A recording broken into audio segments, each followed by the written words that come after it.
Hello students, welcome to Vidya institute. NCERT exemplar का question करेंगे। Class 12th question है, इस shopkeeper sell 3 types of flower seeds A1 A2 A3। 3 तरह के flower seeds हैं। They are sold as mixture where the proportion are 4:4:2।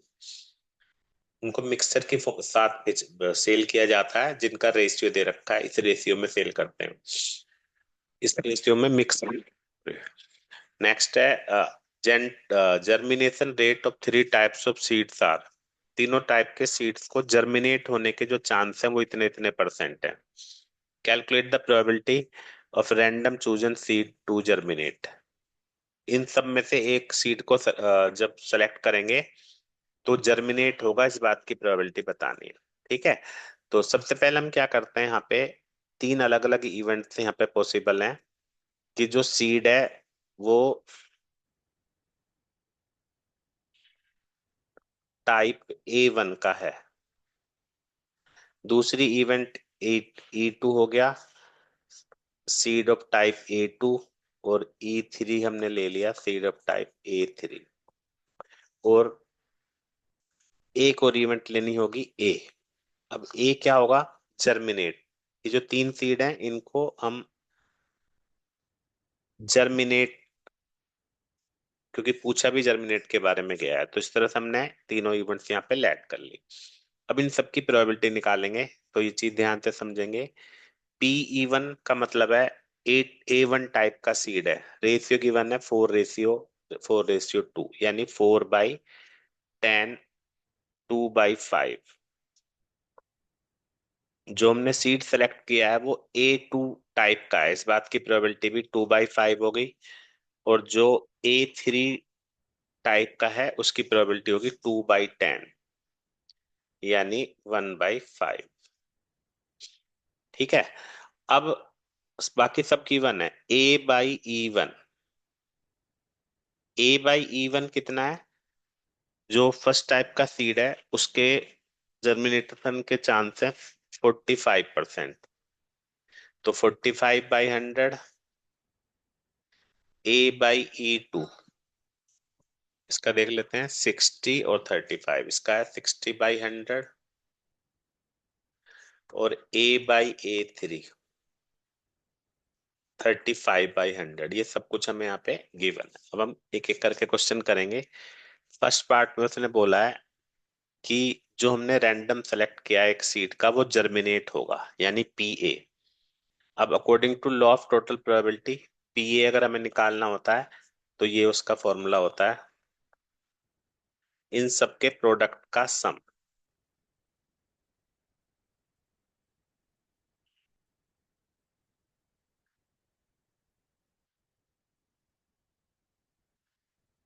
तो क्योंकि सबके डिनोमिनेटर में 500 ही आएगा तो एक साथ लिख देते हैं और ऊपर ऊपर की मल्टीप्लाई करते हैं। 2 × 45 90, 2 × 60 120, और 1 × 35 35। ये हम इसको ऐड कर लेते हैं, 245/500। और इसको अगर हम करेंगे तो ये 49/100 आ जाएगा, 5 से काट के। ठीक है, तो ये फर्स्ट पार्ट का आंसर हो गया।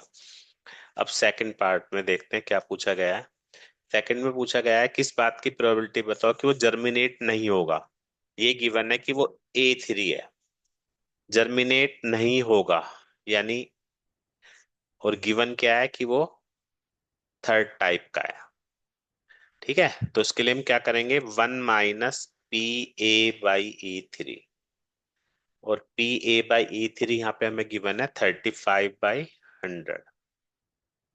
तो ये आंसर हो गया 65/100। इसको आप कर सकते हो 5 से, 13/20।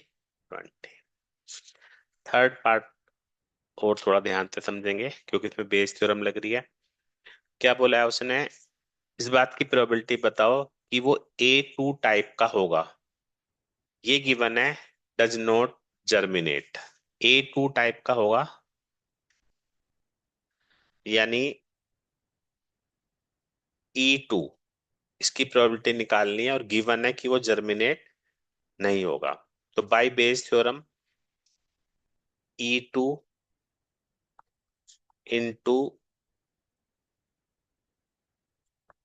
ए नोट बाई ए टू, क्योंकि यहाँ पे ए के साथ नोट आ गया तो ये ए नोट चलेगा, अपॉन में पी ए नोट। अब पी ई टू कितना गिवन है, 2/5, और ए नोट बाई ई टू, देखो ए बाई ई टू 60 है, तो ए नोट बाई ई टू होगा 40/100। और ऊपर हम निकाल चुके हैं पी ए, पी ए हमने कितना निकाला था ऊपर, 49/100।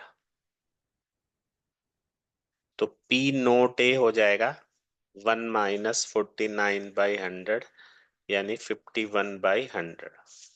तो ये हो गया 51/100। इसको हम कैलकुलेट कर लेंगे, 100 से 100 तो कैंसिल ही होगा, तो ये आ गया 80/5 इंटू 1/51, 16/51 हमारा आंसर होगा। तो ये बेस थ्योरम का काफी इंपॉर्टेंट क्वेश्चन था, और एनसीईआरटी एग्जाम्पलर का भी। उम्मीद है सभी को समझ में आ गया होगा। स्क्रीन पे आपको प्लेलिस्ट नजर आ रही होगी प्रोबेबिलिटी की, जहां पे आप इसके और भी इंपॉर्टेंट क्वेश्चन देख सकते हैं। Thank you very much.